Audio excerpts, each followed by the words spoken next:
wa ala alihi wa sahbihi wa mawalah wa la hawla wa la quwata illa billahi wa ba'du. Alhamdulillah, di pagi hari ini kita bisa melaksanakan sholat subuh berjamaah, dan kajian di pagi hari ini meneruskan tafsir surat-surat pendek dalam juz Amma,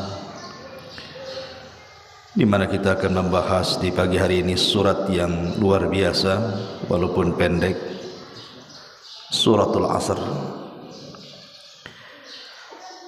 Suratul Asr ini Imam Syafi'i rahimahullahu ta'ala pernah mengatakan, "Lau ma anzalallahu hujjatan ala khalqihi illa hadhihi surah lakafatuhum." Seandainya Allah subhanahu wa ta'ala tidak menurunkan satu surat pun dalam Al-Quran kecuali surah Al-Asr ini, itu sudah cukup bagi manusia. Anda bisa bayangkan, Al-Quran ini 30 juz dan ratusan surat di dalamnya. Kalau Allah subhanahu wa ta'ala tidak menurunkan kecuali surat Al-Asr ini saja, ini sudah cukup. Kenapa? Karena kandungannya mencakup Islam secara keseluruhan. Para sahabat Nabi SAW, apabila mereka berbincang satu dengan yang lainnya dalam sebuah pertemuan, maka sebelum mereka berpisah, mereka selalu membacakan suratul Asr ini di ujung perpisahan mereka. Dan ini disebut dengan sunnah mahjurah namanya, sunnah yang sudah ditinggalkan. Jadi kalau seandainya kita jumpa di warung atau ngobrol dengan beberapa ikhwan,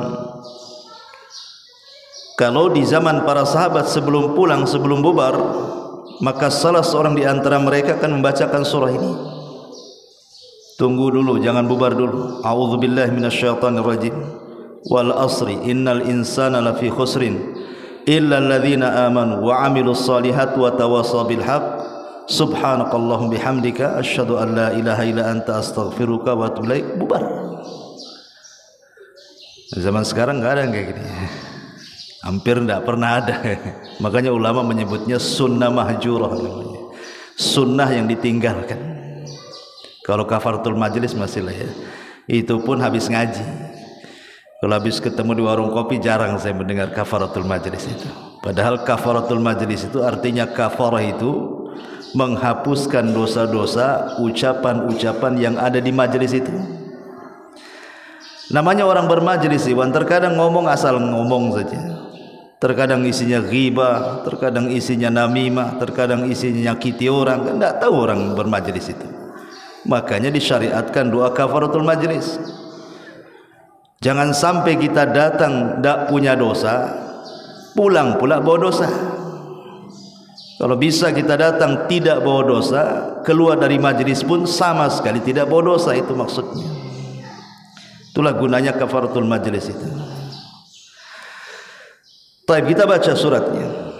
Suratul Asr ini secara tartib dalam mushaf Al-Quran, dia adalah surat ke-103 dengan jumlah ayat 3, jumlah kalimat 14, dan jumlah huruf 70. Dan ini satu di antara 3 surat terpendek dalam Quran. Surat terpendek dalam Al-Quran itu terangkai 3 ayat, dan itu hanya ada di 3 surat. Pertama suratul Nasr, idza jaa nasrullahi wal fath. Kemudian suratul Kautsar, inna a'tainakal kautsar. Kemudian inilah surat yang kita akan kaji, wal asri innal insana lafi khusr. Inilah 3 surat terpendek dalam Quran, dan ini pula surat yang terbanyak dibaca orang, karena surat favorit ya. Kalau sholat mesti pakai surat ini. Kan orang paling suka dengan yang pendek-pendek. Apalagi kalau taraweh. 7 menit 23 rakaat. Dan ada di Indonesia ya, di luar negeri enggak pernah saya dengar. Di Indonesia ada tuh 23 rakaat dilibas dengan 7 menit. Luar biasa. Cemana rukunya, cemana sujudnya, pulang sakit pinggang semua tuh. Lah suratul Asr ini dimulai dengan sumpah, dan sumpahnya dengan waktu. Kalau kita perhatikan di dalam Al-Quran itu, Allah paling banyak bersumpah dengan waktu, paling banyak. Pertanyaannya kenapa? Di sana ada wal fajri, demi waktu fajar. Di sana wad duha, demi waktu duha. Di sana ada wal laili idza saja, demi waktu malam. Wan nahari, demi waktu siang. Di sini wal asri, demi waktu asar. Banyak sekali Quran itu bersumpah dengan waktu. Dan dalam kaidah Quran, tidaklah Allah Subhanahu wa taala bersumpah dengan makhluknya kecuali makhluk itu punya keistimewaan. Karena tidak semua makhluk dijadikan sumpah. Dan Allah Subhanahu wa taala ketika bersumpah dengan makhluknya suka-suka dia. Tapi kita makhluk tidak boleh bersumpah kecuali kepada Allah.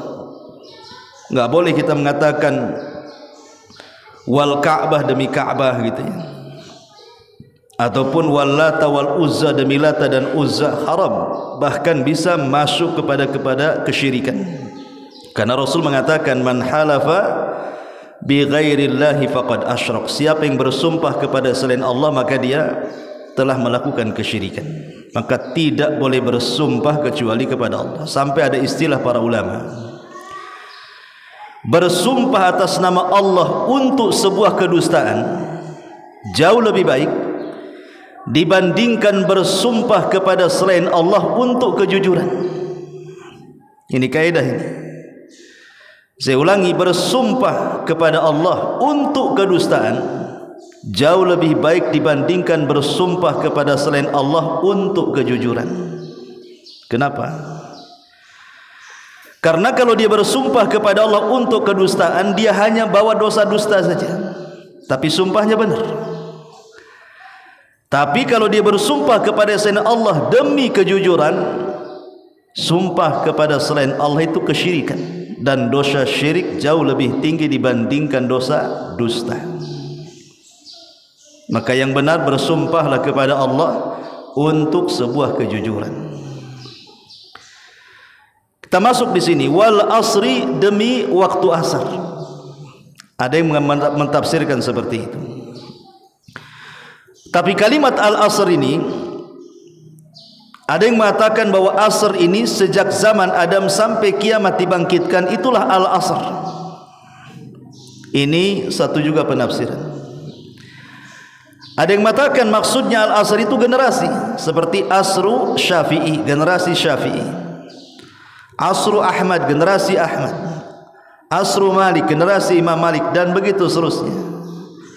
Tapi ada juga yang mentafsirkan maksudnya al-asr itu maksudnya sejak kita lahir sampai kita wafat, itulah al-asr. Tapi dari semua penafsiran para ulama, intinya di satu, bahwa al-asr itu bicara soal waktu. Kenapa kemudian Allah bicara soal waktu? Karena manusia itu akan ditanya soal waktu. Makanya Nabi SAW mengatakan la tazulu qadama abdin hatta yus'al an arba. Tidak mungkin bergeser kaki anak Adam meniti di titian siratal mustaqim sampai ditanya soal 4 perkara. Pertama, an umrihi fima afna, wa an syababihi fima ablah, wa an ilmihi fima amila fi, wa an malihi min aina iktasabahu wa fima anfaqahu. Pertama, umur.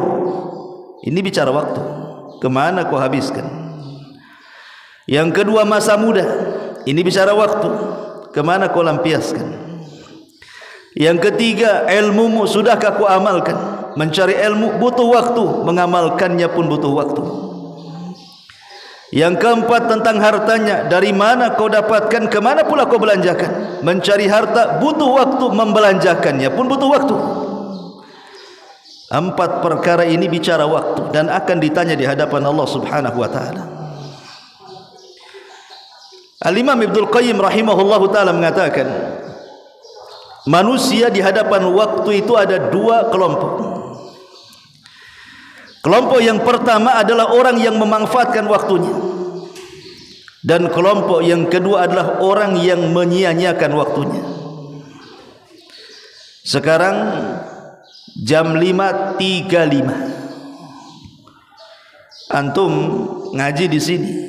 Alhamdulillah, waktu antum digunakan untuk ngaji. Tapi jam 5.35 di luar sana, boleh jadi ada orang yang tidur terlelap, boleh jadi ada orang yang sedang bermaksiat, boleh jadi ada orang yang menggunakan waktunya untuk hal-hal yang tidak ada manfaatnya.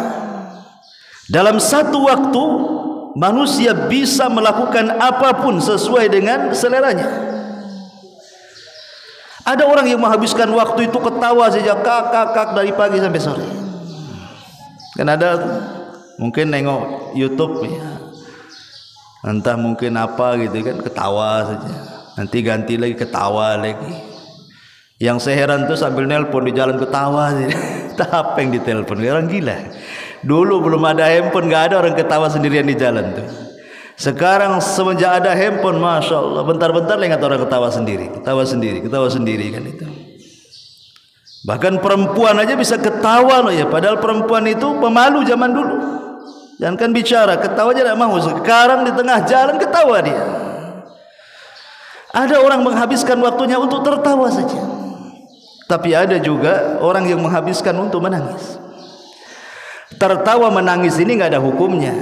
Anda boleh tertawa, Anda boleh menangis. Tetapi niat ketawa dan niat menangis itu apa? Itu yang jadi hukum nanti. Ketawa karena apa dan menangis karena apa? Kalau menangisnya karena Allah Subhanahu wa taala, karena takut kepada Allah, kata Rasul, ainani, 2 mata kata Rasul tidak akan disentuh api neraka. Salah satunya ainun bakat min khasyatillah, mata yang menangis karena takut kepada Allah Azza wa Jalla. Begitu juga tertawa. Kalau tertawa ini untuk menyenangkan orang, itu seafdol-afdolnya amal tuh, yang disebut dengan jabrul qulub namanya, menutup kesedihan orang lain. Kita membuat dia tertawa.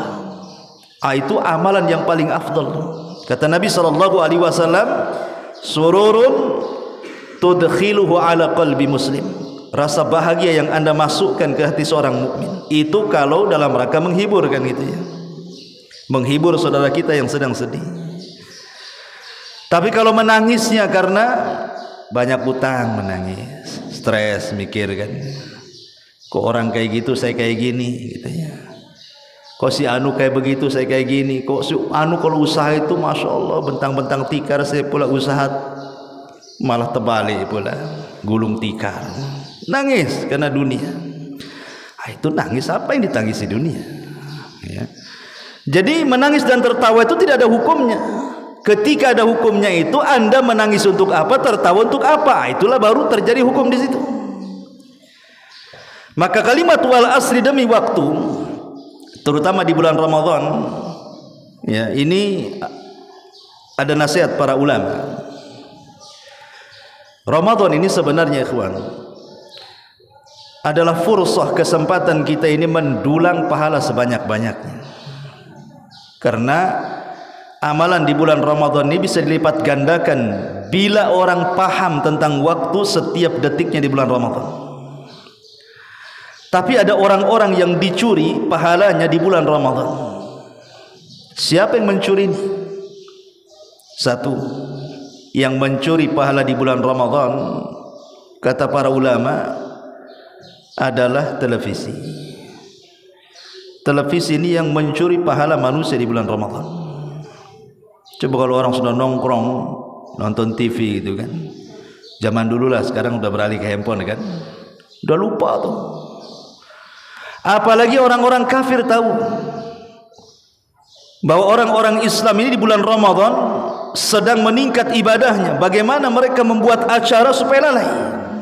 Dibuatlah acara macam-macam itu.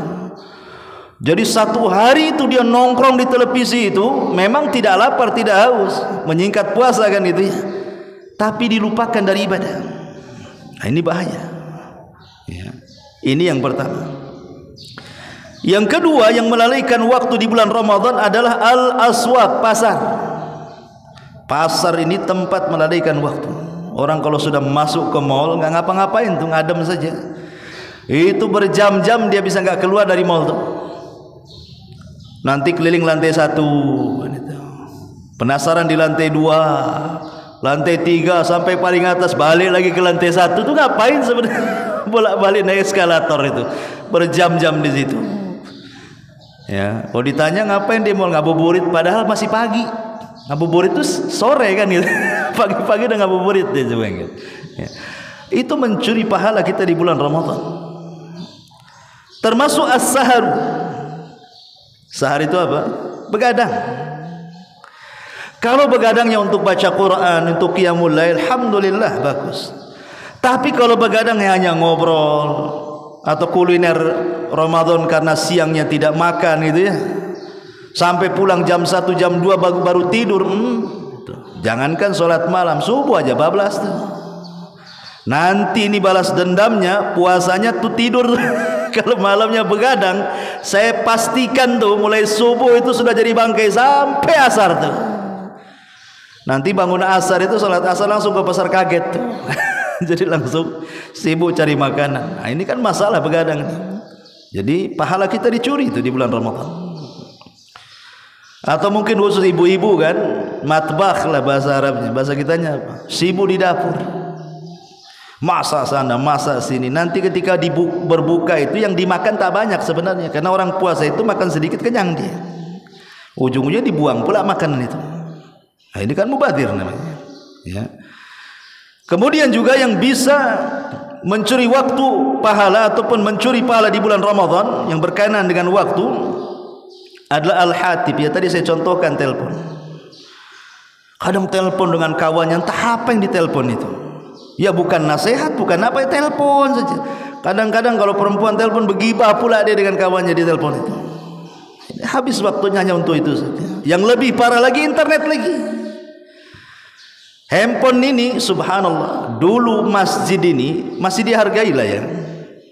Orang datang ke masjid, kemudian habis sholat kadang-kadang ambil Quran tuh, baca Quran kan. Sekarang enggak, habis sholat ambil handphone, cari tiang, sandar, apa yang ditengok.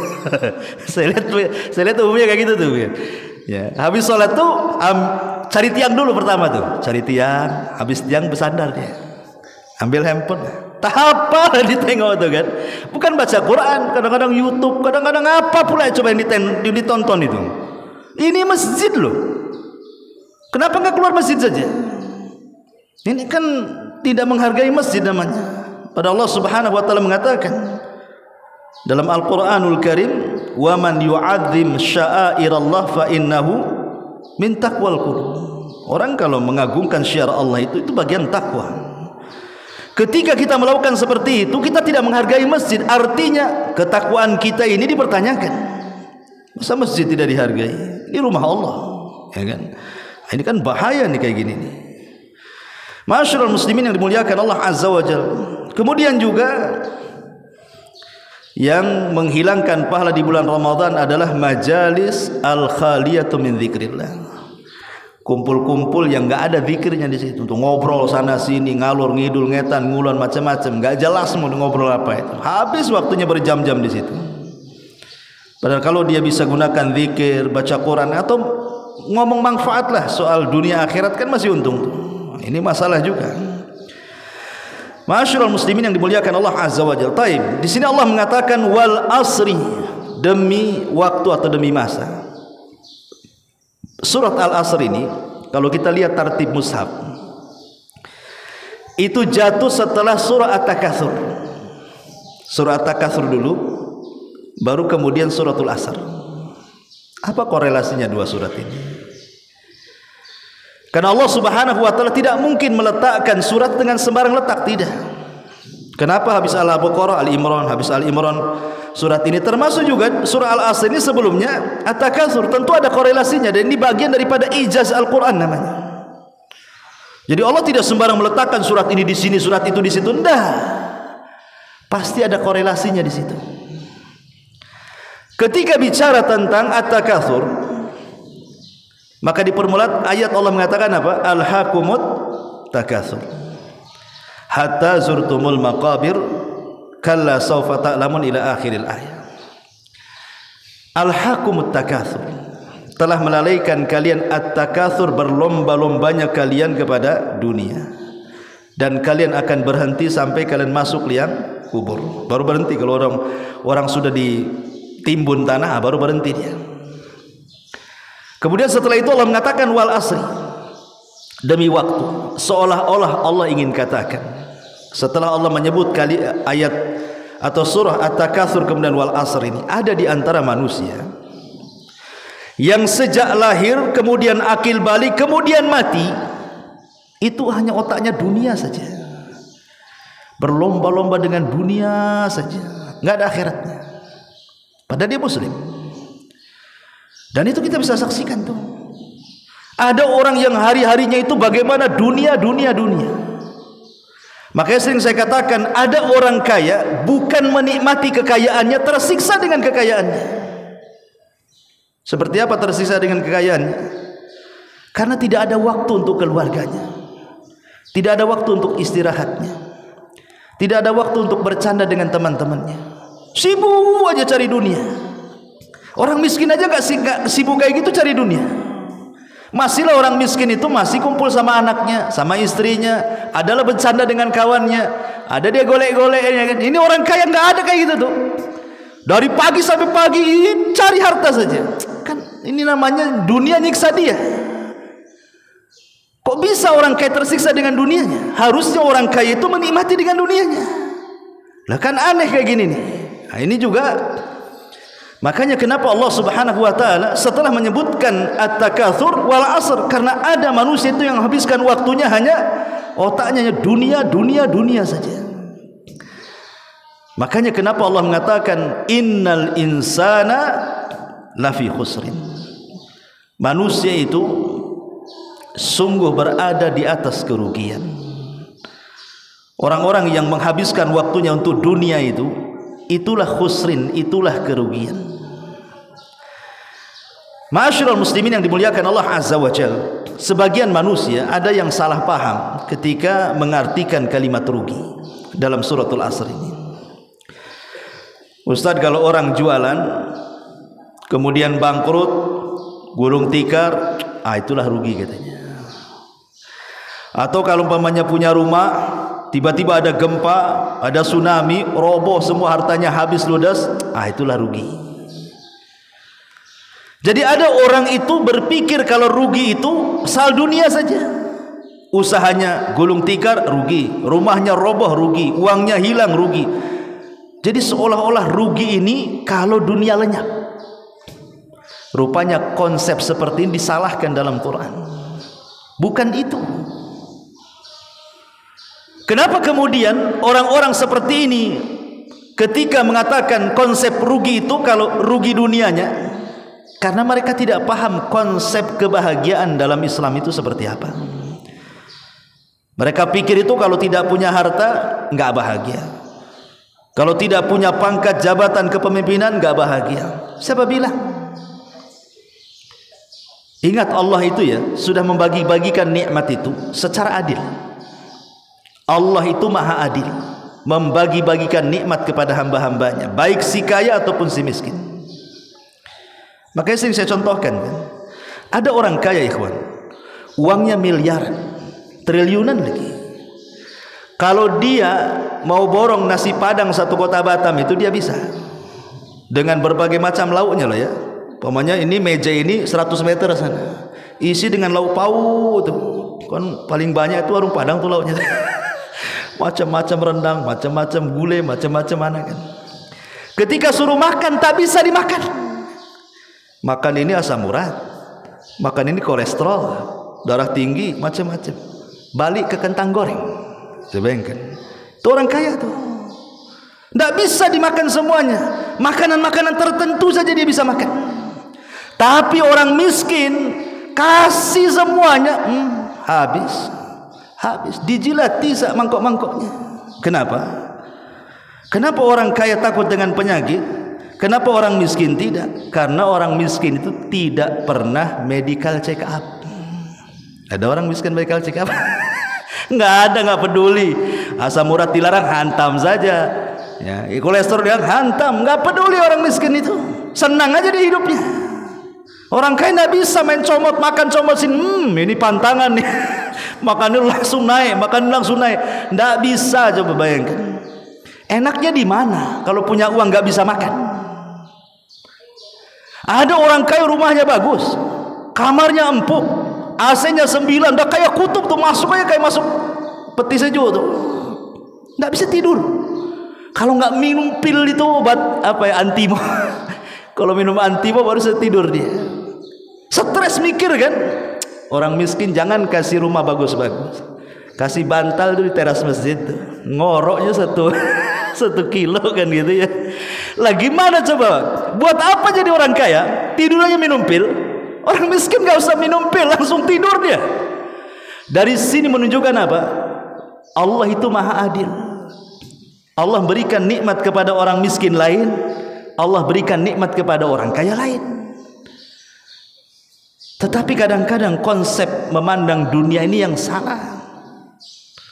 Seolah-olah kalau orang kaya itu senang. Iya betul, kekayaan itu bisa menyumbang kebahagiaan, tapi bukan segala-galanya. Banyak orang kaya stres, corona jadi azab. Ya, ma'asyiral muslimin yang dimuliakan Allah Azza wa Jalla, Allah mengatakan, bagaimana cara keluar dari kerugian ini? Maka Allah mengatakan illal ladzina amanu, kecuali orang-orang yang beriman. Iman ini adalah keyakinan dalam hati, diucapkan lewat lisan, dibentuk dalam perbuatan. Itulah iman. Kalau seseorang kemudian meyakini perintah solat, maka dia akan mengajak keluarganya untuk solat, dan dia pun solat. Itulah iman. Ada keyakinan, ada ucapan, ada perbuatan. Dan kalau iman ini sudah masuk dan menghujam kepada dada setiap muslim, pasti akan menggerakkan orang itu untuk beramal soleh. Makanya kalimat setelahnya wa amilu sholihat. Karena tidak mungkin orang bergerak untuk melakukan amal soleh itu kecuali karena ada gerakan iman dalam hatinya. Di sini Allah Subhanahu wa taala menyebut kalimat amanu dengan jamak. Padahal sebelumnya Allah mengatakan apa? Dengan kalimat mufrad. Innal insana lafi khusrin. Allah tidak mengatakan innan nasa lafi khusrin. Kalimat insan ini mufrad, baru annas, baru jamak kan gitu. Kenapa setelahnya harusnya kan illa ladzi aman, illa ladzi amana, harusnya begitu, karena sebelumnya mufrad. Tapi kenapa Allah Subhanahu wa taala membuat jamak illa ladzina amanu? Kenapa jadi jamak? Awalnya mufrad jadi jamak. Karena terkadang keimanan itu ada yang terbentuk karena berjamaah. Iman itu terkadang bisa terbentuk karena dilakukan secara jamaah. Contoh, Anda sholat sendiri di rumah dengan sholat berjamaah di masjid, itu rasanya beda. Beda ikhwan. Kalau Anda sholat sendiri di rumah, saya yakin bukan hanya kilat khusus, ada khususnya, kilat khusus lagi sholatnya itu kan. Ya tadi kalau tidak tiga kul gitu ya. Ya ini surah-surah terpendek dalam Quran ini, An-Nasr, Al-Kautsar gitu ya. Enggak ada ba'diyah qobliyahnya, enggak ada zikirnya. Kalau sholat di rumah itu mana ada itu? Kadang-kadang sempurna itu salam ke kanan saja. Kalau habis tasyahud, assalamualaikum. Salam ke kiri sambil berdiri, waalaikumsalam, ngacir. Kalau di masjid masih lah kan, masih lah nengok. Adalah qobliyahnya, ada ba'diyahnya, ada zikirnya. Dan kita tidak bisa request pada imam, mam, kuluhu saja. Enak kali, nggak mana bisa imam di request? Nggak bisa lah, suka-suka imam lah mau baca apa. Tapi kalau di rumah kan Anda bisa request sendiri kan. Kulhu, rakaat kedua rupa dia, kulhu lagi. Subhanallah. Coba ingat ya. Jadi ada iman itu tidak bisa dibentuk kecuali dengan jamaah. Ya. Itulah kenapa menggunakan jamaah di sini, illal ladzina amanu. Atau contoh yang lain, puasa Ramadan. Puasa Ramadan senang saja kita, semua puasa ringan rasanya kita puasa Ramadan. Kenapa? Fitnah tidak ada di jalan. Coba kalau antum batal di bulan Ramadan ini 1 hari saja, tiba-tiba mau mengqadha di Syawal sendirian, fitnah berjejer. Nengok sana es dogar, nengok sini es cendol, nengok sini macam-macam orang jual es tuh. Akhirnya udahlah, batal aja, nanti aja kan. Kan masih lama tahun depan katanya kan. Nggak bisa. Tapi kalau Ramadan semua puasa, ringan rasanya kita puasa itu, karena semua berpuasa. Jadi ada iman itu tidak bisa dibentuk kecuali dengan jamaah. Itu kenapa kemudian yang tadinya mufrad setelahnya jadi jamaah. Tapi ada juga iman yang tidak terbentuk kecuali sendirian. Tetapi umumnya iman itu bisa dibentuk kalau dilakukan secara berjamaah. Ma'asyiral muslimin yang dimuliakan Allah Azza wa Jalla, lah iman ini, hakikat iman itu mendekatkan diri kepada Allah. Dan mendekatkan diri kepada Allah itu bisa menenangkan hati. Makanya Allah mengatakan, ala bi dzikrillahi tatmainnul qulub. Orang kalau banyak zikir tenang hatinya. Coba saja orang banyak berzikir. Kalau orang banyak masalah terus berzikir, ikhwan, hilang tuh masalahnya. Saya pernah mengalami dan saya pernah coba masalahnya. Ada masalah susah keluar. Rasanya aduh udah susah kali nih mau ngurai masalah ini. Jadi saya coba mengamalkan hadis Nabi sallallahu alaihi wasallam, man lazimal istighfar ja'alallahu min kulli dzikin faraja. Siapa yang melazimkan istighfar, Allah akan jadikan kesulitannya menjadi kemudahan, kesempitannya menjadi kelapangan. Coba saja, Anda ada masalah nih, masalah susah keluar, terus saja, jangan berhenti, astagfirullah, astagfirullah, astagfirullah, sampai pagi, siang, sore, besoknya gitu, besoknya lagi. Insya Allah, saya pernah mengalami, Allah akan urai kesulitan kita. Karena itu Rasul yang mengatakan seperti itu. Harus yakin ya, jangan coba-coba. Saya cobalah, bukan begitu. Nggak boleh dicoba-coba. Kalau sudah hadis Nabi, kata hadis Nabi, sami'na wa ata'na, istighfar saja terus, astagfirullah, astagfirullah, astagfirullah, astagfirullah. Nanti Allah urai itu ya. Karena istighfar itu bagian ketenangan hati, dan itu bagian daripada iman. Dan kalau diuraikan masalah iman ya banyak. Illal ladzina amanu wa amilus shalihat. Dan orang-orang yang beramal saleh. Kita sering mendengar kalimat saleh. Apa sih soleh itu? Sampai ada anak namanya Soleh, di Jabal Uhud aja namanya Ustaz Soleh. Kan itu ya. Soleh itu kan kita sering berdoa, ya Allah jadikan anak saya anak yang soleh, anak soleha. Apa sih mana soleh itu? Kita sering kalimat solah, soleh, solah itu mana? Apa artinya soleh? Soleh itu artinya kata para ulama, man adda huququllahi wa huquqa ibadihi. Orang dikatakan soleh itu kalau dia bisa melakukan 2 hak. Pertama, hak Allah yang disebut dengan hablum minallah. Dan yang kedua, hak kepada manusia yang disebut dengan hablum minannas. Karena ada orang yang sama Allah bagus dia, wah solatnya rajin, Masya Allah luar biasa, sama orang pula tak bagus, itu belum soleh. Ada orang sama orang bagus, senyum, ngasih, suka bantuan, pokoknya udahlah paling top akhlaknya, tak solat pula dia. Soleh? Tidak soleh. Orang soleh itu kalau dia bisa menggabungkan hak Allah dengan hambanya. Makanya ada hadis Rasul yang mengatakan, apabila Anda punya anak gadis, kemudian datang laki-laki hendak melamar, kau lihat laki-laki itu baik agamanya dan baik akhlaknya, nikahkan dengan laki-laki itu. Kalau tidak, masalah dengan anakmu. Kata-kata kalau engkau melihat dia baik agamanya, maksudnya baik hubungan dia dengan Allah, gitu maksudnya. Kemudian baik akhlaknya, maksudnya akhlak hubungan dengan manusia. Berarti inilah definisi soleh. Kalau kita nikahkan anak putri kita dengan dia, berarti sudah betul kita menikahkan anak putri dengan orang soleh, gitu maksudnya. Jadi orang yang beramal soleh itu maksudnya amal yang berkaitan dengan hak Allah atau amal yang berkaitan dengan hak hambanya. Lah dua perkara ini bisa memperbaiki kita. Kalau anda sudah punya ilmu yang melahirkan iman, kemudian diaplikasikan dengan amal soleh, kita akan baik. Tapi yang kedua, watawasau bil haq, watawasau bis sabr, ini memperbaiki orang. Watawasau bil haq artinya berdakwah, menyampaikan kebenaran. Watawasau bis sabr artinya sabar saat menyampaikan kebenaran kepada orang. Makanya kata para ulama, kalau kita memiliki 4 sifat yang tertuang dalam suratul Asr ini, maka baik dirinya dan orang pun akan baik.